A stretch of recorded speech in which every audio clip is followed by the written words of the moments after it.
ರಾಜಕೀಯಕ್ಕೆ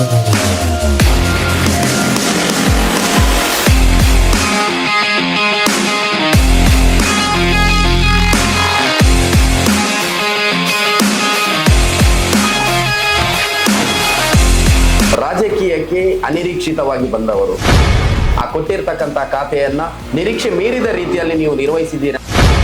ನಿಮಗೆ ಹೊಸದಾಗಿ ಲೋಕಸಭೆಗೆ ಮೊದಲ ಬಾರಿಗೆ ನೀವು ಅಭ್ಯರ್ಥಿಯಾಗಿ ಕಂಟೆಸ್ಟ್ ಮಾಡ್ತಾ ಇದ್ದೀರಿ. ಕ್ಷೇತ್ರದ ಬಗ್ಗೆ ಏನೆಲ್ಲ ಕನಸುಗಳಿವೆ? ಹಿಂದುತ್ವವನ್ನು ಒಳಗೊಂಡ ಅಭಿವೃದ್ಧಿ ಅದನ್ನು ಅನುಷ್ಠಾನ ಮಾಡೋದು ಕನಸು ಕಂಡಷ್ಟು ಸುಲಭ ಅಲ್ಲ. ಕಾಂಗ್ರೆಸ್ಸಿಗೆ ಬಿಜೆಪಿ ಸ್ಪರ್ಧೆ, ಬಿಜೆಪಿಗೆ ಕಾಂಗ್ರೆಸ್ ಸ್ಪರ್ಧೆ, ವ್ಯಕ್ತಿಗಳಲ್ಲ ಇಲ್ಲಿ. ನನಗೆ ಬೀಳುವಂತ ಒಂದೊಂದು ಓಟುಗಳು ಕೂಡ ನರೇಂದ್ರ ಮೋದಿ ಅವರು ದೇಶದ ಪ್ರಧಾನಿ ಆಗ್ಲಿಕ್ಕೆ ಹಾಕಿರುವಂತ ಓಟು, ವ್ಯಕ್ತಿಯಾಗಿ ಮಂತ್ರಿಯಾಗಿ ನಾನು ಪರಿಣಾಮಕಾರಿಯಾಗಿ ಕೆಲಸಗಳನ್ನು ಮಾಡಿದ್ದೇನೆ ಅನ್ನುವಂತ ವಿಶ್ವಾಸ ನನಗಿದೆ. ₹1 ಭ್ರಷ್ಟಾಚಾರ ಆದ್ರೆ ನನ್ನ ತಲೆ ದಂಡ ಮಾಡ್ತೇನೆ. ಸ್ವಾತಂತ್ರ್ಯ ಹೋರಾಡೋದು ಕಾಂಗ್ರೆಸ್ ಅಲ್ಲ, ರಾಹುಲ್ ಗಾಂಧಿ ಕಾಂಗ್ರೆಸ್. ನಮ್ಮ ಕಾರ್ಲ ವೀಕ್ಷಿಸ್ತಾ ಇರತಕ್ಕಂತಹ ಸಮಸ್ತ ವೀಕ್ಷಕ ಬಂಧುಗಳಿಗೆ ನಮಸ್ಕಾರ. ನಾನು ಶ್ರೀನಿಶ್ ಶೆಟ್ಟಿ. ಈಗಾಗಲೇ ಲೋಕಸಭೆ ಚುನಾವಣೆ ಘೋಷಣೆಯಾಗಿದೆ. ಉಡುಪಿ ಚಿಕ್ಕಮಗಳೂರು ಲೋಕಸಭಾ ಕ್ಷೇತ್ರದಿಂದ ಬಿಜೆಪಿಯಿಂದ ಟಿಕೆಟ್ ಯಾರಿಗೆ ಎನ್ನುವಂಥ ವಿಚಾರ ಖಚಿತ ಆಗಿದೆ.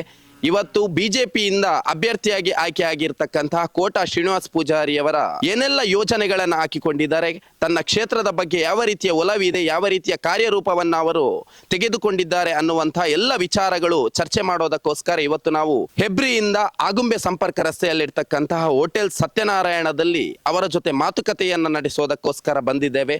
ತನ್ನ ಕ್ಷೇತ್ರದ ಬಗ್ಗೆ ಕೋಟಾ ಶ್ರೀನಿವಾಸ್ ಪೂಜಾರಿ ಅವರಿಗೆ ಇರತಕ್ಕಂತಹ ಒಲವು ಏನು, ತನ್ನ ಕ್ಷೇತ್ರದ ಜನತೆಗೋಸ್ಕರ ಕೋಟಾ ಶ್ರೀನಿವಾಸ್ ಪೂಜಾರಿ ಅವರು ಕೈಗೊಂಡಿರುವಂತಹ ಯೋಜನೆಗಳೇನು, ತನ್ನ ಕ್ಷೇತ್ರದ ಬಗ್ಗೆ ಅವರು ಕಟ್ಟಿಕೊಂಡಿರುವಂತಹ ಕನಸುಗಳೇನು ಎಂಬ ಎಲ್ಲ ವಿಚಾರಗಳನ್ನ ಕೋಟಾ ಶ್ರೀನಿವಾಸ್ ಪೂಜಾರಿ ಅವರೊಂದಿಗೆ ಮಾತಾಡ್ಕೊಂಡು ಬರೋಣ ಬನ್ನಿ. ಸರ್ ನಮಸ್ತೆ.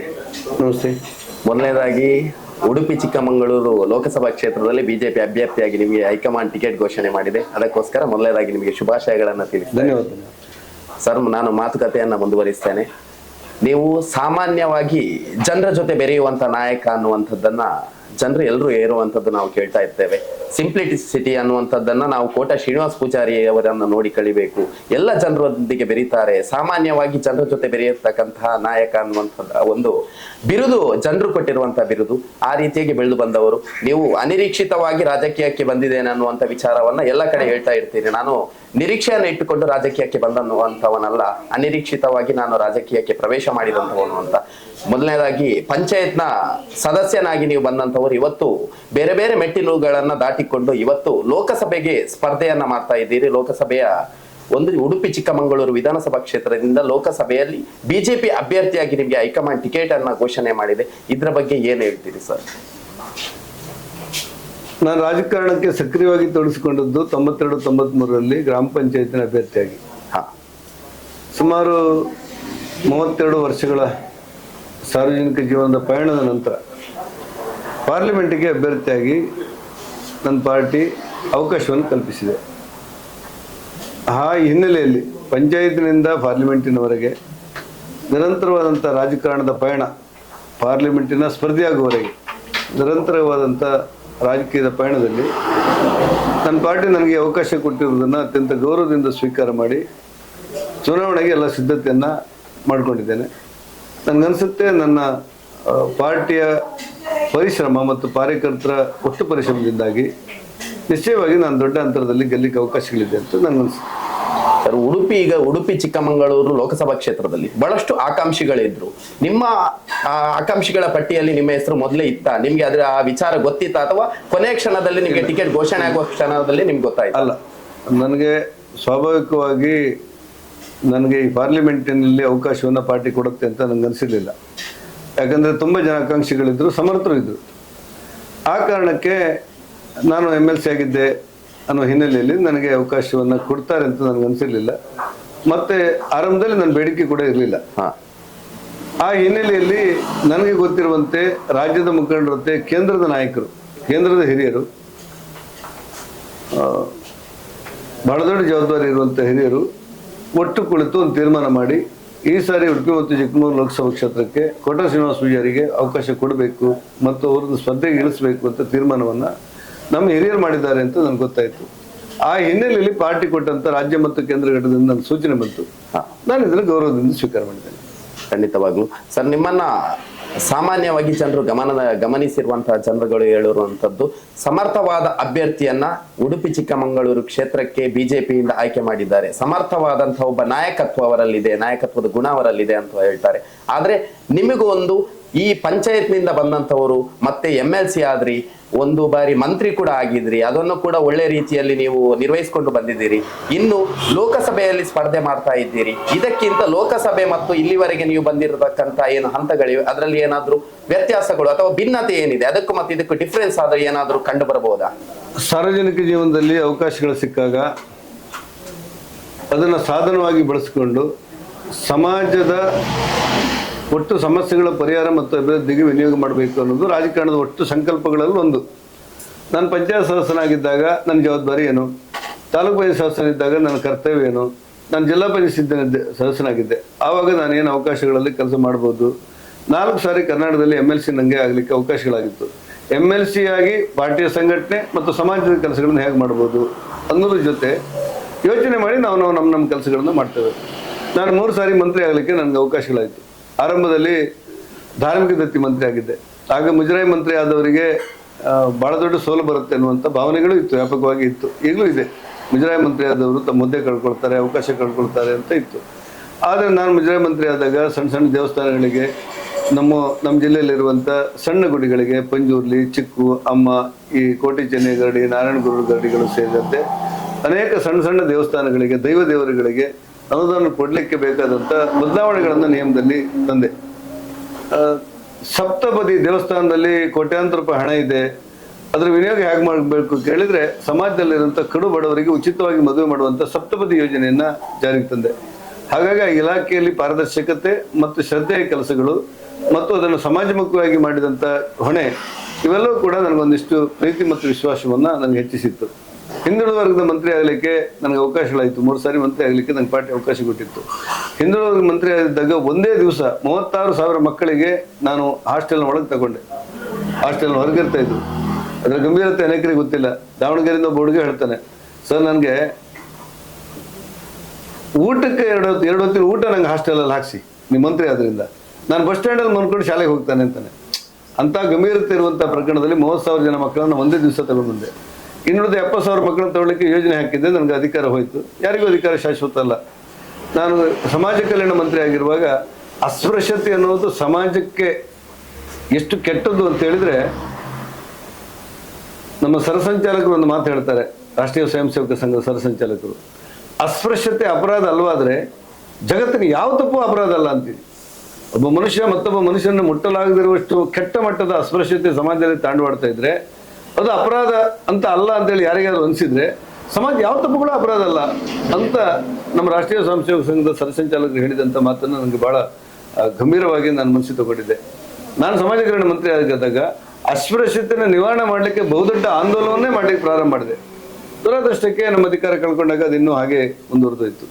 ಹಿಂದುಳಿದ ವರ್ಗದ ಮಂತ್ರಿ ಆಗಿದ್ದಾಗ 3 ಸೇನಾ ತರಬೇತಿ ಸಂಸ್ಥೆಯನ್ನು ನಾನು ಮಾಡಿದೆ. ಒಂದು ರಾಣಿ ಅಬ್ಬಕ್ಕನ ಹೆಸರಿನಲ್ಲಿ, ಪೋರ್ಚುಗೀಸ್ ಜೊತೆ ಹೋರಾಡಿದಂಥ ರಾಣಿ ಅಬ್ಬಕ್ಕ. ಉಡುಪಿ ಜಿಲ್ಲೆಯಲ್ಲಿ ಕೋಟಿ ಚೆನ್ನೈರ ಹೆಸರಿನಲ್ಲಿ ಅವಳಿ ವೀರರಾಗಿ ಸಾಮಾಜಿಕ ನ್ಯಾಯ ಮತ್ತು ಸಮಬಾಲು ಸಮಪಾಳಿಗೋಸ್ಕರ ಹೋರಾಟ ಮಾಡಿದಂಥ ಕೋಟಿ ಚೆನ್ನೈ ಹೆಸರಿನಲ್ಲಿ. ಹೆಂಜ ನಾಯಕ್ ಅಂತ ಅನ್ನೋನು, ಅವ್ರು 2 ಮಕ್ಕಳನ್ನ ಎದುರುಗಡೆ ನೇಣಾಗ್ತೇನೆ ಅಂದರೂ ಕೂಡ ಬ್ರಿಟಿಷರಿಗೆ ಶರಣಾಗದಿರುವಂಥ ಹೆಂಜ ನಾಯಕ್ ಹೆಸರಲ್ಲಿ 3 ಸೇನಾ ತರಬೇತಿ ಶಿಬಿರಗಳನ್ನು ಮಾಡಿದೆ. ಇವತ್ತು ಸೇನಾ ತರಬೇತಿಗೋಸ್ಕರ ಲಕ್ಷಾಂತರ ರೂಪಾಯಿ ಖರ್ಚು ಮಾಡಬೇಕು. ಆದರೆ ನನ್ನ ಇಲಾಖೆಯಲ್ಲಿ ಮಾಡೋದ್ರಿಂದ ಮೊನ್ನೆ 40 ಮಕ್ಕಳು ಪರೀಕ್ಷೆ ಕೂತ್ಕೊಂಡಿದ್ದಾರೆ. 36 ಮಕ್ಕಳು ಅಗ್ನಿಪಥಕ್ಕೆ ಆಯ್ಕೆಯಾಗಿದ್ದಾರೆ. ದೊಡ್ಡ ಕ್ರಾಂತಿ ಕೆಲಸ ಅಂತ ನನಗನ್ಸೋದು. ಸಾಮಾನ್ಯವಾಗಿ ಹಿಂದುಳಿದ ವರ್ಗದ ಮಕ್ಕಳಿಗೆಲ್ಲ ಹೋಗಿ ಲಕ್ಷಾಂತರ ರೂಪಾಯಿ ಖರ್ಚು ಮಾಡಿ ಟ್ರೈನಿಂಗ್ ತಗೊಳ್ಳಿಕ್ಕೆ, ಪೊಲೀಸ್ ಟ್ರೈನಿಂಗ್ ತಗೊಳ್ಳಿಕ್ಕೆ, PSI ಟ್ರೈನಿಂಗ್ ತಗೊಳ್ಳಿಕ್ಕೆ, ಸೇನಾ ತರಬೇತಿ ತಗೊಳ್ಳಿಕ್ಕೆ ಆಗುತ್ತಿಲ್ಲ. ಇಲಾಖೆ ಹಣ ಖರ್ಚು ಮಾಡಿದೆ. ಮಹತ್ತರವಾದಂಥ ಬದಲಾವಣೆಗಳನ್ನು ಸಮಾಜದಲ್ಲಿ ಯುವಕರಿಗೆ ಅವಕಾಶಗಳನ್ನು ಕಲ್ಪಿಸಲಿಕ್ಕೆ ಅವಕಾಶ ಆಯಿತು. ಈ ಹೊಸ ಯೋಚನೆಗಳನ್ನು ಮಾಡಿದೆ. ಸಮಾಜ ಕಲ್ಯಾಣ ಮಂತ್ರಿ ಆದಾಗ ಹೆಣ್ಮಕ್ಕಳಿಗೆ ಕರಾಟೆ ಕಲಿಸಲಿಕ್ಕೆ ಪ್ರಾರಂಭ ಮಾಡಿದೆ. 1,000 ಶಿಕ್ಷಕರನ್ನು ನೇಮಕ ಮಾಡಿಕೊಂಡು 18 ಕೋಟಿ ರೂಪಾಯಿ ವೆಚ್ಚದಲ್ಲಿ ಅವರಿಗೆ ಸಮವಸ್ತ್ರ ಕೊಟ್ಟು ಈ ಹಾಸ್ಟೆಲ್ ಇರುವಂಥ ಹೆಣ್ಮಕ್ಳು ಕರಾಟೆ ಕಲಿಸ್ತಾರೆ. ಇವತ್ತು ಕರ್ನಾಟಕದಲ್ಲಿ ಬ್ಲ್ಯಾಕ್ ಬೆಲ್ಟ್ ಪಡೆದಿದ್ದಾರೆ ಅಂತ ಬಂದ ತಕ್ಷಣ ಸಮಾಜ ಕಲ್ಯಾಣ ಇಲಾಖೆ ಹಾಸ್ಟೆಲ್ನಲ್ಲಿ ಕ್ರೈ ಶಾಲೆಯಲ್ಲಿರುವಂಥ ಹೆಣ್ಮಕ್ಳೇ ಅನ್ನೋದು ಕೆಳಗೆ ನೋಟ್ ಮಾಡ್ತಾರೆ. ಹಾಗೆ ಒಂದಷ್ಟು ಬದಲಾವಣೆಗಳನ್ನು ಮಾಡಲಿಕ್ಕೆ ನಾನು ಪ್ರಯತ್ನ ಪಟ್ಟಿದ್ದೇನೆ ಅಂತ ನನಗನ್ಸುತ್ತೆ.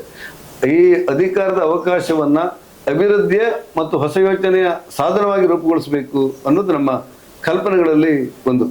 ವಿಪಕ್ಷದ ನಾಯಕನಾಗಿ ನನಗೆ 2 ಸಾರಿ ಅವಕಾಶಗಳಾಗಿತ್ತು. ಆ ವಿಪಕ್ಷದ ನಾಯಕನಾಗಿದ್ದಾಗ ಮುಖ್ಯಮಂತ್ರಿಗಳನ್ನ ಎದುರಿಸಿ ಯಾವ ರೀತಿ ಸಮಸ್ಯೆಗಳನ್ನ, ಜನರ ಸಮಸ್ಯೆಗಳನ್ನ ಅವ್ರಿಗೆ ಸರ್ಕಾರಕ್ಕೆ ತರಬಹುದು ಅನ್ನೋದನ್ನು ಯೋಚನೆ ಮಾಡಿ ಇಡೀ ಒಂದು ತಂಡವಾಗಿ ವಿಪಕ್ಷವನ್ನು ನಾನು ಸಜ್ಜುಗೊಳಿಸಿದ್ದೆ ಅನ್ನುವಂಥ ವಿಶ್ವಾಸಗಳು ನನಗಿದೆ. ಹಾಗಾಗಿ ಪಾರ್ಟಿಯವರು ಕೊಟ್ಟಿರುವಂಥ ಅವಕಾಶಗಳನ್ನು ಬಳಸಿಕೊಂಡು ಒಂದು ಕಡೆ ಪಾರ್ಟಿಯ ಸಂಘಟನೆ, ಮತ್ತೊಂದು ಅಧಿಕಾರದ ಮೂಲಕ ಅನುಷ್ಠಾನ ಮತ್ತು ಅಭಿವೃದ್ಧಿ ಅನುಷ್ಠಾನ ಮಾಡಬೇಕು ಅನ್ನುವಂಥ ಏನು ಕಲ್ಪನೆಗಳಿದೆ ಅದಕ್ಕೊಂದಷ್ಟು ವಿಶ್ವಾಸ ಕೊಟ್ಟು ನಾನು ಕೆಲಸ ಮಾಡಿದ್ದೇನೆ ಅನ್ನೋದು ನನ್ನ ಆಶಯ. ಪೂರಕವಾಗಿ ಇವತ್ತು ಪಾರ್ಲಿಮೆಂಟಿಗೆ ನಿಲ್ಲಬೇಕು ಅಂತೇಳಿ ನನ್ನ ಪಾರ್ಟಿ ಹಿರಿಯರು ಸೂಚನೆ ಕೊಟ್ಟಿದ್ದಾರೆ. ಆ ಹಿನ್ನೆಲೆಯಲ್ಲಿ ಸ್ಪರ್ಧೆಗೆ ಸಿದ್ಧತೆಯನ್ನು ಮಾಡ್ಕೊಂಡಿದ್ದೇನೆ. ನಾನು ಗೆಲ್ತೇನೆ ಅನ್ನುವಂಥ ವಿಶ್ವಾಸ ಇದೆ. ಸರ್, ನೀವು ರಾಜಕೀಯಕ್ಕೆ ಅನಿರೀಕ್ಷಿತವಾಗಿ ಬಂದವರು, ಆದರೆ 3 ಖಾತೆಗಳನ್ನ ನಿಮಗೆ ಸಚಿವರಾಗಿ 3 ಖಾತೆಗಳನ್ನ ಕೊಟ್ಟಿದ್ದಾರೆ. ಆ ಕೊಟ್ಟಿರ್ತಕ್ಕಂಥ ಖಾತೆಯನ್ನ ನಿರೀಕ್ಷೆ ಮೀರಿದ ರೀತಿಯಲ್ಲಿ ನೀವು ನಿರ್ವಹಿಸಿದ್ದೀರಾ ಅನ್ನುವಂಥದ್ದು ಜನರ ಒಂದು ಅಭಿಪ್ರಾಯ. ಆ ರೀತಿಯಾಗಿ ಬೆಳೆದು ಬಂದಂಥವರು. ಇನ್ನು ಮುಂದೆ ನಿಮಗೆ ಹೊಸದಾಗಿ ಲೋಕಸಭೆಗೆ ಮೊದಲ ಬಾರಿಗೆ ನೀವು ಅಭ್ಯರ್ಥಿಯಾಗಿ ಸ್ಪರ್ಧೆ ಮಾಡ್ತಾ ಇದ್ದೀರಿ. ಏನು ಕನಸನ್ನ ಕಂಡುಕೊಂಡಿದ್ದೀರಿ? ನಿಮ್ಮ ಕ್ಷೇತ್ರದ ಬಗ್ಗೆ ಏನೆಲ್ಲ ಕನಸುಗಳಿವೆ? ಕ್ಷೇತ್ರವನ್ನ ಯಾವ ರೀತಿ ತೆಗೆದುಕೊಂಡು ಹೋಗಬೇಕು? ಕ್ಷೇತ್ರದ ಜನತೆಗೆ ಏನೆಲ್ಲ ಈಗ ಕುಂದುಕೊರತೆಗಳಿವೆ? ಯಾವೆಲ್ಲ ಕುಂದುಕೊರತೆಗಳನ್ನ ನೀಗಿಸಬೇಕು ಅನ್ನುವಂತಹ ಕನಸುಗಳನ್ನ ನಿಮ್ಮ ಕ್ಷೇತ್ರದ ಬಗ್ಗೆ, ಉಡುಪಿ ಕ್ಷೇತ್ರ, ಚಿಕ್ಕಮಗಳೂರು ಕ್ಷೇತ್ರದ ಬಗ್ಗೆ ಯಾವೆಲ್ಲ ಕನಸುಗಳನ್ನ ಕಟ್ಟಿಕೊಂಡಿದ್ದೀರಿ? ರಾಜಕಾರಣದಲ್ಲಿ ಕನಸನ್ನು ಕಾಣೋದು ಸುಲಭ, ಅದನ್ನು ಅನುಷ್ಠಾನ ಮಾಡೋದು ಕನಸು ಕಂಡಷ್ಟು ಸುಲಭ ಅಲ್ಲ. ಇವತ್ತು ಶಾಸಕನಾಗಿ ನಾನೇನು ಮಾಡ್ಬೋದು ಅಂತ ಯೋಚನೆ ಮಾಡಲಿಕ್ಕೆ ಅವಕಾಶಗಳಿದೆ. ಬಡವರಿಗೆ ಮನೆ ಕೊಡ್ಲಿಕ್ಕೆ ಅವಕಾಶಗಳಿದೆ, ಕುಡಿಯೋ ನೀರು ಕೊಡ್ಲಿಕ್ಕೆ ಅವಕಾಶಗಳಿದೆ. ಕೇಂದ್ರದಲ್ಲಿ ಪಾರ್ಲಿಮೆಂಟ್ ಸದಸ್ಯನಾದರೆ ಕೇಂದ್ರದ ಯೋಜನೆಗಳನ್ನು ರಾಜ್ಯಕ್ಕೆ ಮತ್ತು ಅವನ ಕ್ಷೇತ್ರಕ್ಕೆ ಇಷ್ಟು ತರಬಹುದು ಅನ್ನೋದು ಒಂದು ಚರ್ಚೆ. ಕೇವಲ ಬಡವರ ಕಲ್ಯಾಣ ಯೋಜನೆಗೆ ಮಾತ್ರ ಸೀಮಿತ ಅಲ್ಲ.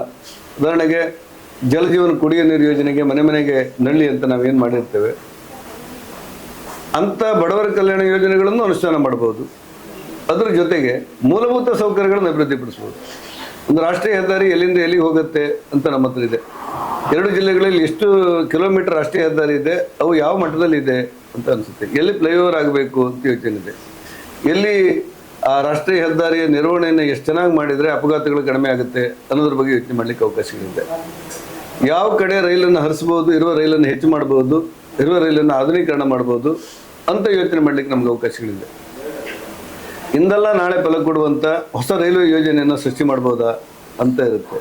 ಚಿಕ್ಕಮಗಳೂರು ಜಿಲ್ಲೆಯಲ್ಲಿ ಅಥವಾ ಉಡುಪಿ ಜಿಲ್ಲೆಯಲ್ಲಿ ವಿಮಾನ ನಿಲ್ದಾಣಗಳ ಬಗ್ಗೆ ಚರ್ಚೆಗಳಾಗ್ತಾ ಇದೆ. ಅದನ್ನೇನಾದರೂ ಇಂಪ್ರೂವ್ ಮಾಡಿದರೆ ಇಲ್ಲಿ ಹೊಸ ಕಂಪ್ನಿಗಳು ಬರುತ್ತೆ, ಹೊಸ ಸಾಫ್ಟ್ವೇರ್ಗಳು ನಿರ್ಮಾಣ ಆಗುತ್ತೆ. ಒಂದು ಸಾಫ್ಟ್ವೇರ್ ನಿರ್ಮಾಣ ಆದರೆ ನೂರಾರು ಸಾವಿರಾರು ಮಕ್ಕಳಿಗೆ ಇಲ್ಲಿ ಉದ್ಯೋಗ ಸಿಗುತ್ತೆ. ಇವತ್ತು ನಮ್ಮ ಉಡುಪಿ ಮತ್ತು ದಕ್ಷಿಣ ಕನ್ನಡ, ಚಿಕ್ಕಮಗಳೂರು, ಉತ್ತರ ಕನ್ನಡ ಜಿಲ್ಲೆಗಳಲ್ಲಿ ಈ ನಿರುದ್ಯೋಗಿಗಳಿಗೆ ಉದ್ಯೋಗ ಕೊಡುವುದರ ಬಗ್ಗೆ ದೊಡ್ಡ ಸಮಸ್ಯೆ ಆಗಿಬಿಟ್ಟಿದೆ. ಯಾರೋ ಭಾಳಷ್ಟು ಜನ ನಿರುದ್ಯೋಗಿ ಯುವಕರು ಉದ್ಯೋಗ ನಡೆಸಿಕೊಂಡು ಬೇರೆ ರಾಜ್ಯಕ್ಕೆ, ಬೇರೆ ದೇಶಕ್ಕೆ ಹೋಗುವಂಥ ಪರಿಸ್ಥಿತಿಗಳಿದೆ. ನಮ್ಮಲ್ಲಿ ಏನಾದರೂ ಹೊಸ ಕಾರ್ಖಾನೆಗಳನ್ನು ಸೃಷ್ಟಿ ಮಾಡ್ಬೋದಾ, ಹೊಸ ಯೋಚನೆಗಳು ಇರ್ಬೋದಾ, ಹೊಸ ಸಾಫ್ಟ್ವೇರ್ಗಳು ಬರ್ಬೋದಾ, ಹೀಗೆ ಮಾಡಿದ್ರೆ ನಮ್ಮೂರಿನಲ್ಲಿರುವಂಥ ಪ್ರತಿಭಾವಂತರನ್ನ ನಮ್ಮೂರಲ್ಲೇ ಉಳಿಸ್ಕೊಳ್ಬೋದಾ ಅನ್ನೋದು ಒಂದಷ್ಟು ಚರ್ಚೆಗಳಲ್ಲಿ ಒಂದು. ಹಾಗೆ ಕೇಂದ್ರ ಸರ್ಕಾರ ತಂದಿರುವಂಥ ಯೋಜನೆಗಳೇನು? ಇವತ್ತು ಬಡವರಿಗೆ ಮನೆ ಕೊಡ್ತೇವೆ ಅಂತ ನಾವೆಲ್ಲ ಹೇಳಿಬಿಡ್ತೇವೆ, ಆದರೆ ಕೇಂದ್ರ ಸರ್ಕಾರ 50% ಬರುತ್ತೆ. ಕುಡಿಯೋ ನೀರು ನಾವು ಕೊಟ್ಟಿದ್ದೇವೆ ಅಂತೇಳಿ ನಾವಿದ್ದವರೆಲ್ಲ ಹೇಳಿಬಿಡ್ತೇವೆ. ಆದರೆ ಒಂದು ಜಲಜೀವನ ಯೋಜನೆಗೆ ಕರ್ನಾಟಕ ಸರ್ಕಾರಕ್ಕೆ 32,000 ಕೋಟಿಯನ್ನು ಕೇಂದ್ರ ಸರ್ಕಾರ ಬಿಡುಗಡೆ ಮಾಡುತ್ತೆ. ಪ್ರತಿಯೊಂದು ಸ್ವಚ್ಛ ಭಾರತದಿಂದಾಗಿ ಆಗಿರುವಂಥ ಬದಲಾವಣೆಗಳೇನು? ದೀನ್ ದಯಾಳ್ ಯೋಜನೆಯಿಂದ ನಾನು ಉತ್ತರ ಕನ್ನಡ ಜಿಲ್ಲೆಯ ಉಸ್ತುವಾರಿ ಮಂತ್ರಿ ಆಗಿದ್ದಾಗ 16,000 ಮನೆಗಳಿಗೆ ವಿದ್ಯುತ್ ಇರಲಿಲ್ಲ. 16,000 ಮನೆಗಳಿಗೆ ವಿದ್ಯುತ್ ಇರಲಿಲ್ಲ. ನಾನು ವಾಪಸ್ ಬರುವಾಗ 1,000 ಬಿಟ್ಟು ಉಳಿದೆಲ್ಲ ಮನೆಗಳಿಗೆ ಕೊಟ್ಟು ಬಂದಿದ್ದೆ. 15,000 ಮನೆಗಳಿಗೆ ಕೊಟ್ಟು ಬಂದಿದ್ದೆ. ಅದು ನನ್ನ ಬದುಕಲು ಒಂದು ಖುಷಿ. ಒಂದು ಮನೆಯಿಂದ ಒಂದು ಮನೆಗೆ ವಿದ್ಯುತ್ ಕೊಡಬೇಕಾದ್ರೆ 8 ಕಂಬ ಹಾಕಬೇಕಾಯ್ತು. ಇದಕ್ಕೆಲ್ಲ ಕೇಂದ್ರ ಸರ್ಕಾರ ಸಂಪೂರ್ಣ ವೆಚ್ಚವನ್ನು ನಮಗೆ ಕೊಟ್ಬಿಡ್ತು. ಇಂಥ ಯೋಜನೆಗಳ ಮೂಲಕ ಜನಸಾಮಾನ್ಯರ ಮೂಲಭೂತ ಬದುಕಲ್ಲಿ ಬದಲಾವಣೆಗಳು ಮಾಡ್ಬೋದಾ ಅಂತ ಯೋಚನೆ. ನಿಮ್ಮಮ್ಮ ಮತ್ತು ನಮ್ಮಮ್ಮ ಎಲ್ಲ ಈ ಕಟ್ಟಿಗೆ ಹಾಕಿ ಈ ಕೊಳವೆಯಲ್ಲಿ, ಅದು ವಾಟೆ ಅಂತೇವೆ ನಾವು ಕುಂದಾಪುರ ಭಾಷೆಯಲ್ಲಿ, ವಾಟೆಯಲ್ಲಿ ಅಡುಗೆ ಮಾಡ್ತಾ ಇದ್ವಿ. ಅವರ ಕಣ್ಣು 40 ವರ್ಷಕ್ಕೆ ಹೋಗ್ತಾ ಇತ್ತು. ಯಾಕೆ ಹೇಳಿದ್ರೆ ಹೊಗೆ ತುಂಬಿ ತುಂಬಿ ತುಂಬಿ ದಿವಸ ಹೊಗೆ ತುಂಬಿ. ಇವತ್ತು ಉಜ್ವಲ ಗ್ಯಾಸ್ ಬಂದರಾಗಿ ಭಾರತ ದೇಶದಲ್ಲಿ 10.5 ಕೋಟಿ ಕುಟುಂಬಗಳಿಗೆ ಆ ಗ್ಯಾಸ್ ಮೂಲಕ ಅಡುಗೆ ಮಾಡುವಂಥ, ಯಾರೂ ಊಹಿಸದಿರುವಂಥ ಕ್ರಾಂತಿಕಾರಿ ಬದಲಾವಣೆಗಳಾಯಿತು. ಇದು ಅಡುಗೆ ಮನೆಯಿಂದ ಹೊರ ಬರಲೇ ಇಲ್ಲ. ಈ ಸುದ್ದಿ ಅಡುಗೆ ಮಾಡೋರಿಗೆ ಮಾತ್ರ ಗೊತ್ತಾಯಿತು. ಹಾಗೆ ಅನೇಕ ಯೋಜನೆಗಳನ್ನು ಕೇಂದ್ರ ಸರ್ಕಾರವನ್ನು ಜನರಿಗೆ ತಲುಪಿಸಲಿಕ್ಕೆ ಸಾಧ್ಯವಾ ಅಂತ ಯೋಚನೆ ಮಾಡಬೇಕು. ನಾನು ದಕ್ಷಿಣ ಕನ್ನಡ ಜಿಲ್ಲೆ ಉಸ್ತುವಾರಿ ಮಂತ್ರಿ ಆದಾಗ ಯಡಿಯೂರಪ್ಪನವರು ಮುಖ್ಯಮಂತ್ರಿಗಳು, ಅವರಿಗೆ ಫೋನ್ ಮಾಡಿ ಕೇಳಿದರು, ಪೂಜಾರಿ ನಾನು ಲೈವ್ಗೆ ಬರ್ತಾ ಇದ್ದೇನೆ, ನಿನ್ನ ಉಸ್ತುವಾರಿ ಜಿಲ್ಲೆಯಲ್ಲಿ ಎಷ್ಟು ಜನರಿಗೆ ಈ ಕೊರೋನಾದಲ್ಲಿ ಉಚಿತವಾಗಿ ಆಯುಷ್ಮಾನ್ ಭಾರತದಲ್ಲಿ ಟ್ರೀಟ್ಮೆಂಟ್ ಕೊಟ್ಟಿದೆ ಅಂತೇಳಿ ಅಂಕಿಅಂಶ ತಗೊಂಡು ಬಾ ಅಂತೀವಿ. ದಕ್ಷಿಣ ಕನ್ನಡ ಜಿಲ್ಲೆಯಲ್ಲಿ 8 ಮೆಡಿಕಲ್ ಕಾಲೇಜ್ ಇದೆ. ಬೆಂಗಳೂರು ಬಿಟ್ಟರೆ 8 ಮೆಡಿಕಲ್ ಕಾಲೇಜು ದಕ್ಷಿಣ ಕನ್ನಡ ಜಿಲ್ಲೆಯಲ್ಲಿ ಮಾತ್ರ. 15 ಜಿಲ್ಲೆಯಿಂದ ರೋಗಿಗಳು ಬರ್ತಾ ಇದ್ರು. ನನಗೆ ಮೆಡಿಕಲ್ ಬಗ್ಗೆ ಅನುಭವ ಕಡಿಮೆ. ನಮ್ಮ ಜಿಲ್ಲಾಧಿಕಾರಿ ರಾಜೇಂದ್ರ ಡಾಕ್ಟ್ರು, ಅವ್ರನ್ನ ಕರ್ಕೊಂಡು ಪ್ರತಿ ಮೆಡಿಕಲ್ ಕಾಲೇಜಿಗೆ ನಾನು ಹೋಗ್ತಾ ಇದ್ದೆ. ಅವರ ಅನುಭವಗಳು ನನ್ನ ಅಧಿಕಾರ ಇವೆರಡನ್ನು ಚಲಾಯಿಸಿ ಒಬ್ಬನೇ ಒಬ್ಬ ಪೇಷಂಟನ್ನು ನಮ್ಮ ಜಿಲ್ಲೆಗೆ ಬಂದವ್ರು ನಾವು ವಾಪಸ್ ಕಳಿಸಿಲ್ಲ. ಯಡಿಯೂರಪ್ಪನವ್ರು ಕೇಳಿದಾಗ ನಾನು ಮಾಹಿತಿ ಕೊಟ್ಟೆ. 84% ಜನ ಕೊರೋನಾ ಆದಂಥ ಆಸ್ಪತ್ರೆ ಸೇರಿದಂಥ 84% ಜನ ಉಚಿತವಾಗಿ ಆಯುಷ್ಮಾನ್ ಭಾರತದಲ್ಲಿ ಚಿಕಿತ್ಸೆ ಪಡೆದು ಮನೆ ಹೋಗಿದ್ದಾರೆ ಅಂದಾಗ ಮುಖ್ಯಮಂತ್ರಿಗಳು ಒಪ್ಪಿರಲಿಲ್ಲ. ಏನೇನೋ ಮಾತಾಡ್ತೀವಿ, ಕ್ರಾಸ್ ಚೆಕ್ ಮಾಡು ಅಂತ ಹೇಳಿದ್ರು. ಇಲ್ಲಿ DHO ಬಾಯಿರಿ ಅಂತ ಇದ್ರು, ಅವ್ರನ್ನ ಕರೆದೆ, ಭಾಳ ಒಳ್ಳೆ ಅಧಿಕಾರಿ ಅವರು ಪುನಃ ಕ್ರಾಸ್ ಚೆಕ್ ಮಾಡಿ ಹೇಳಿದ್ರು ಸರ್ 84% ಕೊಟ್ಟಿದ್ದಾರೆ. 84% ಕೊಟ್ಟಿದೆ ಅಂತ ಹೇಳಿದ್ರೆ ಮುಖ್ಯಮಂತ್ರಿಗಳು ನಂಬಲಿಕ್ಕೆ ಆಗದಿರುವಷ್ಟು ಮಟ್ಟಿಗೆ ನಮ್ಮಲ್ಲಿ ಈ ಕೊರೋನಾ ಜೀವ ಉಳಿಸ್ಕೊಂಡು ಹೋದವರು ಟ್ರೀಟ್ಮೆಂಟ್ ಕೊಡ್ಲಿಕ್ಕೆ ಅವಕಾಶಗಳಾಯ್ತು. ಈ ಕ್ರಾಂತಿಕಾರಿ ಕಲ್ಪನೆಗಳು ಕೇಂದ್ರ ಸರ್ಕಾರದ ಬಂದಾಗ ಅದನ್ನು ಯಾವ ರೀತಿ ಜನರಿಗೆ ತಲುಪಿಸಬೇಕು ಅಂತ ಯೋಚನೆ ಮಾಡಬೇಕಲ್ಲ.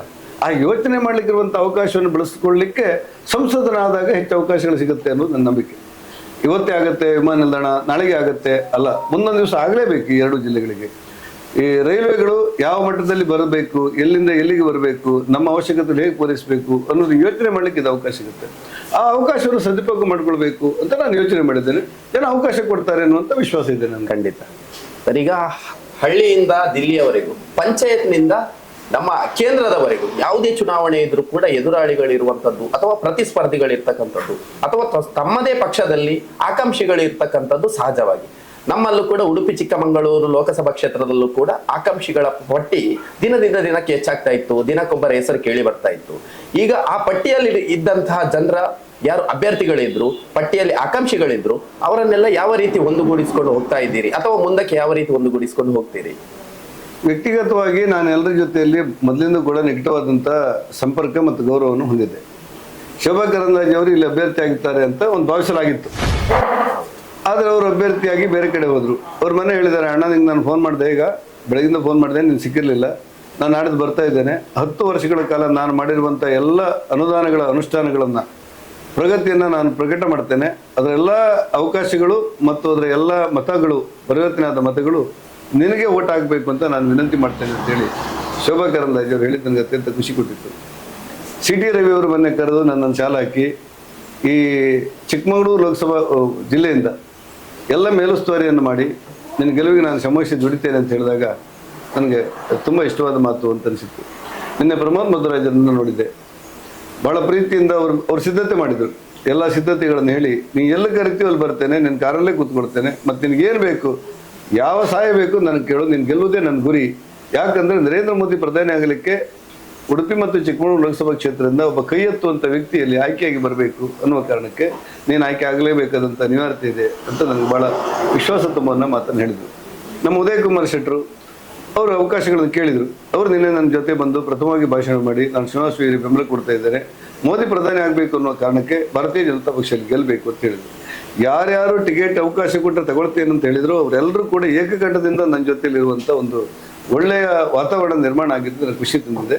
ಇವರೆಲ್ಲರನ್ನ ನಿಭಾಯಿಸಲು ಬೇಡ, ಅವರೇ ಒಟ್ಟಾಗಿದ್ದಾರೆ, ಒಂದಾಗಿದ್ದಾರೆ, ನನ್ನ ಜೊತೆ ಬಂದಿದ್ದಾರೆ. ಈ ಹಿನ್ನೆಲೆಯಲ್ಲಿ ನಂಗೆ ಸ್ವಲ್ಪ ಸಮಾಧಾನ ಮತ್ತು ಸಂತೋಷ ಅನಿಸಿದೆ. ಒಟ್ಟಾಗಿ ಈ ಬಾರಿ ಉಡುಪಿ ಚಿಕ್ಕಮಗಳೂರು ವಿಧಾನಸಭಾ ಕ್ಷೇತ್ರದಲ್ಲಿ ಎಲ್ಲ ಆಕಾಂಕ್ಷಿಗಳ ಪಟ್ಟಿಯಲ್ಲಿರ್ತಕ್ಕಂಥ ಎಲ್ಲರೂ ಕೂಡ ಒಗ್ಗಟ್ಟಿನಿಂದ ಕುಟುಂಬದಂತೆ ಕೆಲಸ ಮಾಡ್ತಾರೆ. ಸರಿ, ಈಗ ನಮ್ಮ ಏನು ಉಡುಪಿ ಚಿಕ್ಕಮಗಳೂರು ಕ್ಷೇತ್ರದಲ್ಲಿ ಈಗಾಗಲೇ ಬಿಜೆಪಿಯಲ್ಲಿ ನಿಮ್ಮ ಹೆಸರು ಫೈನಲ್ ಆಗಿದೆ, ಹೈಕಮಾಂಡ್ ಟಿಕೆಟ್ ಘೋಷಣೆ ಮಾಡಿದೆ. ಆದ್ರೆ ಕಾಂಗ್ರೆಸ್ನಲ್ಲಿ ಈಗ ಜಯಪ್ರಕಾಶ್ ಹೆಗ್ಡೆ ಅವರಿಗೆ ಟಿಕೆಟ್ ಆಗುವಂತಹ ಲಕ್ಷಣಗಳು ಕಾಣ್ತಾ ಇದೆ ಅನ್ನುವಂತಹ ಹೆಸರುಗಳು, ಅವರ ಹೆಸರು ಕೇಳಿ ಬರ್ತಾ ಇದೆ ಕಾಂಗ್ರೆಸ್ನಲ್ಲಿ. ಅವರಿಗೆ ಟಿಕೆಟ್ ಘೋಷಣೆ ಆದ್ರೆ ಯಾವ ರೀತಿಯಾಗಿ ಅವರನ್ನ ಸ್ಪರ್ಧೆಯಲ್ಲಿ ನೀವು ಎದುರಿಸ್ತೀರಿ? ಯಾವ ರೀತಿಯಾಗಿ? ಕಾಂಗ್ರೆಸ್ಸಿಗೆ ಬಿಜೆಪಿ ಸ್ಪರ್ಧೆ, ಬಿಜೆಪಿಗೆ ಕಾಂಗ್ರೆಸ್ ಸ್ಪರ್ಧೆ, ವ್ಯಕ್ತಿ ಸ್ಪರ್ಧೆ ವ್ಯಕ್ತಿಗಳಲ್ಲ. ಇಲ್ಲಿ ಇದೊಂದು ರಾಷ್ಟ್ರೀಯ ಚುನಾವಣೆ.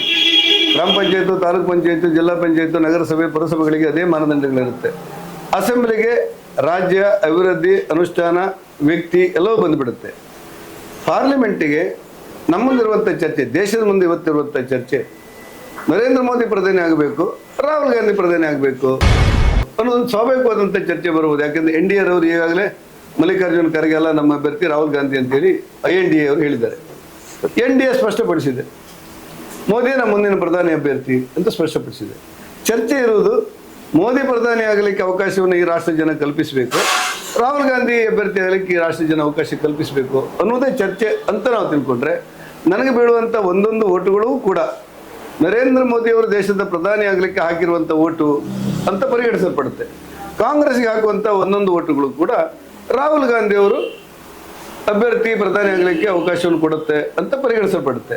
ಹಾಗಾಗಿ ಪ್ರಧಾನಿಯಾಗಿ ಯಾರು ಆಗ್ತಾರೆ ಅನ್ನೋದ್ರ ಮೇಲೆ ಈ ಮತ ಚಲಾವಣೆ ಆಗುತ್ತೆ ಅಂತ ನಾನು ತಿಳ್ಕೊಂಡ್ರೆ, BJPಯಿಂದ ನಾನಾಗಲಿ ಕಾಂಗ್ರೆಸ್ಸಿಂದ ಯಾರಾಗಲಿ ವ್ಯಕ್ತಿಗಳಲ್ಲಿ ಗೌಣ, ಅದರ ಬದಲಾಗಿ ನರೇಂದ್ರ ಮೋದಿ ಪ್ರಧಾನಿ ಆಗಬೇಕಾ ಅನ್ನೋದ್ರ ಬಗ್ಗೆ ಚರ್ಚೆ ಮುಂದುವರಿತಾ ಇದೆ.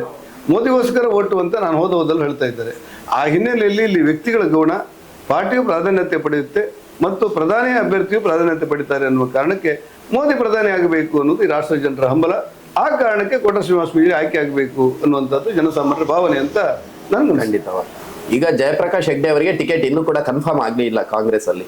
ಇನ್ನು ಆದ್ರೆ ಜಯಪ್ರಕಾಶ್ ಹೆಗ್ಡೆ ಅವರು ಕೂಡ ಗೆದ್ದು ಬಂದಂತವರು, ಉಡುಪಿ ಜನರ ಮತದಲ್ಲಿ ಒಂದು ಬಾರಿ ಗೆದ್ದು ಬಂದಂತವರಲ್ಲಿ. ಆದ್ರೆ ಅಂತ ಜಯಪ್ರಕಾಶ್ ಹೆಗ್ಡೆ ಅವರನ್ನು ಎದುರಿಸಬೇಕಾದ್ರೆ ಚುನಾವಣಾ ವಿಚಾರದಲ್ಲಿ ನಾವು ಒಂದಷ್ಟು ಅದಕ್ಕೆ ಹಿಂದೆ ಪೂರ್ವ ತಯಾರಿಗಳನ್ನ ಮಾಡಿಕೊಳ್ಬೇಕು. ಚುನಾವಣೆಗೆ ಸ್ಪರ್ಧೆ ಮಾಡಬೇಕಾದ್ರೆ ಒಂದಷ್ಟು ಚುನಾವಣೆಯಲ್ಲಿ ಪೂರ್ವ ತಯಾರಿಯ ಸಿದ್ಧತೆಗಳಿದ್ರೆ ಮಾತ್ರ ನಾವು ಚುನಾವಣೆಯಲ್ಲಿ ಸ್ಪರ್ಧಿಸ್ಲಿಕ್ಕೆ ಅಥವಾ ಚುನಾವಣೆಯಲ್ಲಿ ಎದುರಿಸಲಿಕ್ಕೆ ಸಾಧ್ಯ. ನೀವು ಯಾವ ರೀತಿಯ ತಯಾರಿಗಳನ್ನ ಮಾಡ್ಕೊಳ್ತಾ ಇದ್ದೀರಿ? ಚುನಾವಣೆ ಸ್ಪರ್ಧೆ ಮಾಡುವ ರೀತಿಯಲ್ಲಿ ಈಗಾಗಲೇ ತಯಾರಿಯನ್ನ ಮಾಡಿದ್ದೀರಾ ಅಥವಾ ಇನ್ನು ತಯಾರಿಗಳನ್ನ ಮಾಡಬೇಕಾ? ಅಥವಾ ನಮ್ಮ ಸಂಘದ ಹಿರಿಯರನ್ನಾಗಿರ್ಬೋದು, ಪಾರ್ಟಿ ಹಿರಿಯರನ್ನಾಗಿರ್ಬೋದು ಈಗಾಗಲೇ ಭೇಟಿಯಾಗಿ ಮಾತುಕತೆಯನ್ನ ನಡೆಸ್ತಾ ಇದ್ದೀರಾ? ಈ ಬಗ್ಗೆ ಏನು ನಿಮ್ಮ ಚುನಾವಣೆ ತಯಾರಿ ಯಾವ ರೀತಿ ಇದೆ ಅಂತ? ಒಂದು ರಾಜಕೀಯ ಪಕ್ಷದ ಅಭ್ಯರ್ಥಿಯಾಗಿ ನಾನು ಮತ್ತು ನನ್ನ ಪಾರ್ಟಿ ಗೆಲ್ಲೋದ್ರ ಬಗ್ಗೆ ನಾನು ಹೆಚ್ಚು ಗಮನವನ್ನು ಹರಿಸ್ಬೇಕು. ಕಾಂಗ್ರೆಸ್ಸಿಂದ ಯಾರಾಗ್ತಾರೆ ಏನಾಗ್ತಾರೆ ಅನ್ನೋದು ಆ ಪಾರ್ಟಿಗೆ ಬಿಟ್ಟಂಥ ವಿಚಾರ. ವ್ಯಕ್ತಿಗತವಾದ ಟೀಕೆಗಳನ್ನು ಮಾಡುವುದು ತುಂಬ ಆರೋಗ್ಯಕರವಾದ ಲಕ್ಷಣಗಳಲ್ಲ. ಯಾರನ್ನೂ ಕೂಡ ಸಮರ್ಥರು ಅಸಮರ್ಥರು ಅಂತ ವಾದ ಮಾಡುವಂಥ ಅವಶ್ಯಕತೆಗಳು ನನಗನ್ನಿಸಿಲ್ಲ. ನನ್ನ ಪಾರ್ಟಿ ಬಗ್ಗೆ ನಾನು ಹೇಳ್ತಾ ಹೋಗ್ತಾ ಇದ್ದೇನೆ. ನಾವು 8 ವಿಧಾನಸಭಾ ಕ್ಷೇತ್ರ ಇದ್ದರೆ 1900 ಮತಗಟ್ಟೆಗಳಿವೆ. ಈ 1900 ಮತಗಟ್ಟೆಯಲ್ಲಿ ಒಂದೊಂದು ಮತಗಟ್ಟೆಯಲ್ಲಿ 10, 15, 20, 25 ಜನ ಪೇಜ್ ಪ್ರಮುಖರು ಅಂತ ನಮ್ಮಲ್ಲಿರ್ತಾರೆ. ಸ್ಥಾನೀಯ ಸಮಿತಿ ಅಂತ ಇದೆ, ಶಕ್ತಿ ಕೇಂದ್ರ ಅಂತ ಇದೆ, ಮಹಾಶಕ್ತಿ ಕೇಂದ್ರ ಅಂತ ಇದೆ, ಮಂಡಲದ ಮಟ್ಟದಲ್ಲಿ ಕೆಲಸಗಳಾಗ್ತದೆ. ಒಟ್ಟಾರೆ ಹೆಚ್ಚು ಕಡಿಮೆ ಒಂದು 30,000 ಜನ ಕಾರ್ಯಕರ್ತರು, ಬೂತ್ ಮಟ್ಟದಲ್ಲಿ ಕಾರ್ಯಕರ್ತರಿರುವಂಥ ಒಂದು ಬಹುದೊಡ್ಡ ಕಾರ್ಯಕರ್ತರ ಪಡೆ ನಮ್ಮ ಪಾರ್ಟಿಯಲ್ಲಿದೆ. ಆ ನಂತರ ಉಡುಪಿ ಜಿಲ್ಲೆಯಲ್ಲಿ 4 ಜನ ಶಾಸಕರಿದ್ದಾರೆ ನಮ್ಮ ಪಾರ್ಟಿಯಲ್ಲಿ. ಚಿಕ್ಕಮಗಳೂರು ಜಿಲ್ಲೆಯಲ್ಲಿ 4 ಜನ ಪರಾಜಿತ ಅಭ್ಯರ್ಥಿಗಳಿದ್ದಾರೆ. ಒಟ್ಟು ಚಿಕ್ಕಮಗಳೂರು ಜಿಲ್ಲೆಯಲ್ಲಿ ನಾವು 4 ಸೀಟ್ಗಳು ಸೋತಾಗ ಆಗಿರುವಂಥ ಅಂತರ ಎಷ್ಟು ಕೇಳಿದರೆ 18ರಿಂದ 20 ಸಾವಿರ ಒಟ್ಟು 4 ಕ್ಷೇತ್ರಗಳಾಗಿರುವಂಥದ್ದು, ಅಥವಾ 18 ಸಾವಿರ ಅಂದಾಜು. ಆ ಕಾರಣಕ್ಕೆ ನನಗನ್ನಿಸುತ್ತೆ ಈ ಪಾರ್ಲಿಮೆಂಟ್ ಚುನಾವಣೆಗೆ ನಮಗೆ ಮತ್ತಷ್ಟು ಮತಗಳು ಹೆಚ್ಚು ಬರುತ್ತೆ. ಆ ಹಿನ್ನೆಲೆಯಲ್ಲಿ ಕೆಲವು ಸಮಸ್ಯೆಗಳಿತ್ತು ನಮ್ಮಲ್ಲಿ. ನಾವು ಮೀಸಲಾತಿ ಬಗ್ಗೆ ಒಂದಿಷ್ಟು ಕೊನೆಗಳಿಗೆ ಘೋಷಣೆ ಮಾಡಿದೆವು ಅಸೆಂಬ್ಲಿ ಚುನಾವಣೆಯಲ್ಲಿ. ಒಳ ಮೀಸಲಾತಿಯ ಬಗ್ಗೆ ನಮ್ಮ ಉದ್ದೇಶಗಳು ಏನೇ ಇದ್ರೂ ಕೂಡ ಅದನ್ನು ಜನರಿಗೆ ಮನವರಿಕೆ ಮಾಡಲಿಕ್ಕೆ ನಾವು ಸಫಲರಾಗಿರಲಿಲ್ಲ. ಆ ಗೊಂದಲಗಳು ನಮ್ಮನ್ನು ಕಾಡಿದ್ದಿದೆ. ವ್ಯಕ್ತಿಯಾಗಿ ಮಂತ್ರಿಯಾಗಿ ನಾನು ಪರಿಣಾಮಕಾರಿಯಾಗಿ ಕೆಲಸಗಳನ್ನು ಮಾಡಿದ್ದೇನೆ ಅನ್ನುವಂಥ ವಿಶ್ವಾಸ ನನಗಿದೆ. ನಾನು ಸದನದಲ್ಲೇ ಹೇಳಿದೆ, ಸಭಾಪತಿಯವರೇ 30, 40, 50% ಅಂತೇಳಿ ನಮ್ಮ ಸರ್ಕಾರದ ಮೇಲೆ ಆಪಾದನೆ ಮಾಡ್ತಾ ಇದ್ದೀರಿ. ಕೋಟ ಶ್ರೀನಿವಾಸ ಪೂಜಾರಿ ನಾನು ಸಮಾಜ ಕಲ್ಯಾಣ ಮಂತ್ರಿ, 28,000 ಕೋಟಿ ಬಜೆಟ್ ಇರುವಂಥ ನನ್ನ ಇಲಾಖೆಯಲ್ಲಿ ₹1 ಭ್ರಷ್ಟಾಚಾರ ಆದರೆ ನನ್ನ ತಲೆ ದಂಡ ಮಾಡ್ತೇನೆ ನಾನು ಅಂತ ಹೇಳಿದೆ. ಯಾರು ಬಂದು ಮಾತಾಡಲಿಲ್ಲ. ಸಿದ್ದರಾಮಯ್ಯನವರು ಸಹಿತ ಯಾರು ಮಾತಾಡಲಿಲ್ಲ. ವ್ಯಕ್ತಿಯಾಗಿ ನಾನು ಕೆಲಸ ಮಾಡಿದ್ದೇನೆ, ಮಂತ್ರಿಯಾಗಿ ನಾನು ಕೆಲಸ ಮಾಡಿದ್ದೇನೆ, ಪಾರದರ್ಶಕತೆ ತರಲಿಕ್ಕೆ ಕೆಲಸ ಮಾಡಿದ್ದೇನೆ. ಎಲ್ಲ ವಿಶ್ವಾಸಗಳ ಹಿನ್ನೆಲೆ ನನಗಿರುವುದರಿಂದ, ನನಗೆ ಆತ್ಮವಿಶ್ವಾಸ ಇರೋದ್ರಿಂದ ಹೋದ ಕಡೆಯಲ್ಲಿ ಮಹಿಳೆಯರು, ಯುವಕರು, ಎಲ್ಲ ಕಾರ್ಯಕರ್ತರು ನಿಮ್ಮನ್ನು ಈ ಸತಿ ನಾವು ಬೆಂಬಲಿಸ್ತೇವೆ ಮತ್ತು ಪಾರ್ಟಿ ಕಡೆಯಿಂದ ನಿಮ್ಮನ್ನು ಗೆಲ್ಲಿಸ್ತೇವೆ ಅನ್ನುವಂಥ ವಿಶ್ವಾಸದ ಮಾತುಗಳನ್ನು ಆಡ್ತಾ ಇರುವ ಹಿನ್ನೆಲೆಯಲ್ಲಿ ಅನಿಸುತ್ತೆ ನನಗೆ ಎಲ್ಲ ತಯಾರಿಗಳನ್ನು ಒಂದು ರಾಜಕೀಯ ಪಕ್ಷವಾಗಿ ನಾವು ಮಾಡಿದ್ದೇವೆ. ಭಾರತ ದೇಶ ಮಾತ್ರ ಅಲ್ಲ, ಜಗತ್ತಲ್ಲೇ ಹೆಚ್ಚು ಕಾರ್ಯಕರ್ತರ ಪಡೆ ಇರುವಂಥ ಯಾವುದಾದ್ರೂ ಒಂದು ಪಾರ್ಟಿ ಇದ್ದರೆ ಅದು ಭಾರತೀಯ ಜನತಾ ಪಕ್ಷ ಅನ್ನೋದು ಗೊತ್ತಾಗಿದೆ. ಉಡುಪಿಯಲ್ಲಿ 4 ಶಾಸಕರು ನಮ್ಮವರಿದ್ದಾರೆ. ಚಿಕ್ಕಮಗಳೂರು ಜಿಲ್ಲೆಯಲ್ಲಿ ಸಂಘಟನೆ ಇದೆ, ಬೂತ್ ಮಟ್ಟದ ಕಾರ್ಯಕರ್ತರ ಪಡೆ ಇದೆ. ನಮಗೆ ಎಲ್ಲ ಸರ್ವ ಸಿದ್ಧತೆ ಆಗಿದೆ. ಆ ಹಿನ್ನೆಲೆಯಲ್ಲಿ ನಾವು ಗೆಲ್ತೇವೆ ಅನ್ನೋದು ನಮ್ಮ ಗುರಿ, ನಮ್ಮ ಯೋಚನೆ. ಈಗಾಗಲೇ ಉಡುಪಿ ಹಾಗೂ ಚಿಕ್ಕಮಗಳೂರು ಕ್ಷೇತ್ರ ಬಹಳಷ್ಟು ಈ ಕಾಲೇಜ್ಗಳನ್ನ ಅಥವಾ ಈ ವೈದ್ಯಕೀಯ ಸಂಸ್ಥೆಗಳನ್ನ ಹೊಂದಿರತಕ್ಕಂಥ ಒಂದು ಕ್ಷೇತ್ರ ಅಂದ್ರೆ ತಪ್ಪಾಗ್ಲಿಕ್ಕಿಲ್ಲ. ಅಂತ ಕ್ಷೇತ್ರದಲ್ಲಿ ಇನ್ನೂ ಕೂಡ ಇಂತಹ ಕುಂದುಕೊರತೆ ಇದೆ, ಇದು ಜನರಿಗೆ ಸವಲತ್ತು ಇನ್ನೂ ಕೂಡ ಸಿಕ್ಕಿಲ್ಲ. ಇಂಥ ಒಂದು ಪ್ರಮುಖವಾದ ಸಮಸ್ಯೆಯನ್ನ ನಾನು ಬಗೆಹರಿಸಬೇಕಂತ ಇದ್ರೆ ಯಾವ ಸಮಸ್ಯೆಯನ್ನ ಬಗೆಹರಿಸಬಹುದು ನಿಮ್ಮ ಉಡುಪಿ ಚಿಕ್ಕಮಗಳೂರು ಲೋಕಸಭಾ ಕ್ಷೇತ್ರದಲ್ಲಿ? ಮೊದಲು ಇಡೀ ದೇಶವನ್ನ, ರಾಜ್ಯವನ್ನ, ಜಿಲ್ಲೆಯನ್ನು, ಸಮಾಜವನ್ನು ಕಾಡ್ತಾ ಇರುವುದು ನಿರುದ್ಯೋಗ ಅಂತ ನನ್ಗೆ ಅನ್ಸ್ಕೊಂಡು. ಉದ್ಯೋಗ ಸೃಷ್ಟಿಯ ಯೋಜನೆಯನ್ನು ನಾವು ಪ್ರಥಮ ಬಾರಿಗೆ ಮಾಡಬೇಕು. ಉದ್ಯೋಗ ಖಾತ್ರಿ ಅನ್ನೋದು ಕೂಲಿ ಮಾಡೋರಿಗೆ ಒಂದು ಮುಕ್ತವಾದ ಅವಕಾಶ. ವಿದ್ಯಾವಂತರಾಗಿ ಹೊರಗೆ ಬರ್ತಾ ಇರುವಂಥ ಯುವಕರಿಗೆ ನಾವು ಉದ್ಯೋಗವನ್ನು ಕೊಡಲಿಕ್ಕೆ ಬೇಕಾದಂಥ ಅವಶ್ಯಕತೆಗಳಿರುವಂಥ ಸಂಸ್ಥೆಗಳನ್ನು, ಉದ್ಯೋಗ ಸೃಷ್ಟಿಯ ಸಂಸ್ಥೆಗಳನ್ನು ನಾವಿಲ್ಲಿ ಪ್ರಾರಂಭ ಮಾಡಬೇಕಾದ್ರೆ ಅದಕ್ಕೆ ಕೇಂದ್ರ ಸರ್ಕಾರದ ಅನುಮತಿಗಳು ಬೇಕು. ವಿಮಾನ ನಿಲ್ದಾಣ, ರೈಲ್ವೆ ಮಾತ್ರ ಸಮಾಜದ ಅಭಿವೃದ್ಧಿ ಅಲ್ಲ, ಅವೆರಡೂ ಬೇಕು. ಅದ್ರ ಜೊತೆಗೆ ಸ್ವಂತ ಕಾಲ ಮೇಲೆ ತನ್ನ ಬದುಕನ್ನು ಕಟ್ಟಿಕೊಳ್ಳುವಂಥ ಯುವ ಜನಾಂಗಕ್ಕೆ ಅವಶ್ಯಕತೆ ಇರುವಂಥ ಉದ್ಯೋಗ ಸೃಷ್ಟಿಯನ್ನು ನಾವು ಮಾಡಬೇಕಾದದ್ದು ತುಂಬ ಅವಶ್ಯಕತೆಗಳಿದೆ. ಒಬ್ಬ MLA ಮನೆಗೆ 50 ಜನ ಬಂದರೆ ಅದರಲ್ಲಿ 10 ಜನ ನನ್ನ ಮಗಳಿಗೆ ಉದ್ಯೋಗ ಕೊಡಿ ಅಂತಾರೆ, ನನ್ನ ಮಗನಿಗೆ ಉದ್ಯೋಗ ಕೊಡಿ ಅಂತಾರೆ, ನನ್ನ ಮಗನಿಗೆ ಡಿಗ್ರಿ ಆಗಿದೆ, ಕಂಪ್ಯೂಟರ್ ಆಗಿದೆ, ಒಂದು 25,000 ರೂಪಾಯಿ ಸಂಬಳದ ಒಂದು ಉದ್ಯೋಗ ಕೊಡಿ ಅಂತಾರೆ. ಇವತ್ತು ನಮ್ಮಲ್ಲಿ ಉದ್ಯೋಗ ಸೃಷ್ಟಿಯೇ ಅತ್ಯಂತ ಕಡಿಮೆ ಆದ್ದರಿಂದ ಅದಕ್ಕೆ ಹೆಚ್ಚಿನ ಪ್ರಾಧಾನ್ಯತೆ ನಾವು ಕೊಡಬೇಕು ಅಂತ ನನಗನ್ಸುತ್ತೆ. ಕರ್ನಾಟಕ ರಾಜ್ಯದಲ್ಲಿ 6.5 ಕೋಟಿ ಜನಸಂಖ್ಯೆ ಇದ್ದೇವೆ. ನಾವು 1% ಮಾತ್ರ ಸರ್ಕಾರಿ ಉದ್ಯೋಗ ಕೊಡ್ಬೋದು ಅಂತ ಹೇಳಿದ್ರೆ 6.5 ಲಕ್ಷ ಮಾತ್ರ ಕೊಡ್ಬೋದು ನಾವು. ಉಳಿದ 99% ಜನರಿಗೆ ಸ್ವಂತ ಬದುಕನ್ನು ಬಿಟ್ಟರೆ ಬೇರೆ ದಾರಿ ಇಲ್ಲ. ಆ ಕಾರಣಕ್ಕೆ ಸ್ವಯಂ ಉದ್ಯೋಗ ಸೃಷ್ಟಿಯ ಅಂತ ಒಂದು ವ್ಯವಸ್ಥೆಗಳನ್ನು ರೂಪುಗೊಳಿಸಬೇಕಾದಂಥ ಅನಿವಾರ್ಯತೆ ಮತ್ತು ಅಗತ್ಯತೆ ಇದೆ ಅಂತ ನನಗನ್ಸಿದೆ. ಸಂಸದನಾಗಿ ಆ ಕೆಲಸ ನಾನು ಮಾಡ್ತೇನೆ ಅನ್ನುವಂಥ ವಿಶ್ವಾಸ ನನಗಿದೆ. ಸರ್, ಒಂದು ರ್ಯಾಪಿಡ್ ರೌಂಡ್ ಅಂತ ಮಾಡುವ. ನಾನೊಂದು ಸರಳವಾದ ಪ್ರಶ್ನೆಗಳನ್ನ ನಿಮಗೆ ಕೇಳ್ತಾ ಹೋಗ್ತೇನೆ. ಆ ಪ್ರಶ್ನೆಗೆ ಒಂದೇ ವಾಕ್ಯದಲ್ಲಿ ತಕ್ಕಂತ ಉತ್ತರ ಕೊಡ್ತೀರಾ ಅಂತ ಅನ್ಕೊಂಡಿದ್ದೇನೆ. ಮೊದಲನೇದಾಗಿ ರಾಷ್ಟ್ರೀಯ ಸ್ವಯಂ ಸೇವಕ ಸಂಘ. ರಾಷ್ಟ್ರಭಕ್ತರನ್ನ ಸೃಷ್ಟಿ ಮಾಡುವಂತ ಬಹುದೊಡ್ಡ ವ್ಯವಸ್ಥೆ. ಬಿಜೆಪಿ. ಭಾರತ ದೇಶಕ್ಕೆ ಜನಸಾಮಾನ್ಯರ ಬದುಕನ್ನು ಕಟ್ಟಿಕೊಟ್ಟಿರುವ, ಸಾಮಾಜಿಕ ನ್ಯಾಯಕ್ಕೆ ಬದ್ಧವಾಗಿರುವಂಥ, ಸಂವಿಧಾನ ಅಂಶಗಳಿಗೆ ಪೂರಕವಾಗಿರುವಂಥ, ಒಟ್ಟಾರೆ ಸಮಾಜ ಕಟ್ಟುವಂಥ ಒಂದು ಕೇಂದ್ರವಾಗಿ ಬಿಜೆಪಿ ರೂಪುಗೊಂಡಿದೆ. ಕಾಂಗ್ರೆಸ್. ಹಿಂದಿನ ಸ್ವಾತಂತ್ರ್ಯ ಹೋರಾಟದ ಕಾಂಗ್ರೆಸ್ ಅಲ್ಲ, ಈಗ ರಾಹುಲ್ ಗಾಂಧಿ ಕಾಂಗ್ರೆಸ್. ಹಾಗಾಗಿ ಅದಕ್ಕೆ ಪ್ರತಿಕ್ರಿಯಿಸಬೇಕಾದಂಥ ಅಗತ್ಯ ಇಲ್ಲ. ಕೇಂದ್ರದಲ್ಲಿ ನರೇಂದ್ರ ಮೋದಿ ವಿಶ್ವನಾಯಕ. ರಾಜ್ಯದಲ್ಲಿ ಸಿದ್ದರಾಮಯ್ಯ. ಹಠಮಾರಿತನ ಮತ್ತು ಹಿಂದುತ್ವದ ವಿರೋಧಿ ನಿಲುವನ್ನು ಬದಲಾಯಿಸಿಕೊಳ್ಬೇಕಾದಂಥ ಅನಿವಾರ್ಯತೆ ಇದೆ. ಹಿರಿಯರಾದ ಯಡಿಯೂರಪ್ಪನವರು. ಜನಪರ ಹೋರಾಟಕ್ಕೆ ಮತ್ತೊಂದು ಹೆಸರು. ಉಡುಪಿ ಚಿಕ್ಕಮಗಳೂರು ಲೋಕಸಭಾ ಕ್ಷೇತ್ರ. ಸರ್ವವ್ಯಾಪಿ ಸರ್ವಸ್ಪರ್ಶಿ ಆದರೆ ಒಂದು ಮಾದರಿ ಕ್ಷೇತ್ರವಾಗಿ ರೂಪುಗೊಳ್ಳುವ ಎಲ್ಲ ಅವಕಾಶಗಳು ಇಲ್ಲಿವೆ. ಕೋಟ ಶ್ರೀನಿವಾಸ ಪೂಜಾರಿ ಅವರ ನಿಲುವು ಹಿಂದುತ್ವನ ಅಭಿವೃದ್ಧಿನ? ಹಿಂದುತ್ವನೊಳಗೊಂಡ ಅಭಿವೃದ್ಧಿ. ಧನ್ಯವಾದಗಳು ಸರ್. ಇಷ್ಟು ಹೊತ್ತು ನಮ್ಮ ಜೊತೆ ಮಾತುಕತೆಯನ್ನ ನಡೆಸಿ ನಿಮ್ಮ ಕ್ಷೇತ್ರದ ಬಗ್ಗೆ ಇರ್ತಕ್ಕಂತಹ ಒಲವುಗಳನ್ನ, ಕ್ಷೇತ್ರದ ಜನತೆಯ ಬಗ್ಗೆ ಇರ್ತಕ್ಕಂತಹ ಕಾಳಜಿಗಳನ್ನ, ನಿಮ್ಮ ಏನು ಯೋಚನೆಗಳು, ಮುಂದಕ್ಕೆ ಯಾವೆಲ್ಲ ಯೋಚನೆಗಳನ್ನ ರೂಪಿಸಬೇಕಂತ ಇದ್ದೀರಿ, ಆ ಎಲ್ಲ ಮಾತುಗಳನ್ನ ಮನಬಿಚ್ಚಿ ನಮ್ಮ ಜೊತೆ ಹಂಚಿಕೊಂಡದ್ದಕ್ಕಾಗಿ ನಮ್ಮ ಕಾರ್ಲಾ ಚಾನೆಲ್ನ ವತಿಯಿಂದ ನಿಮಗೆ ಧನ್ಯವಾದ.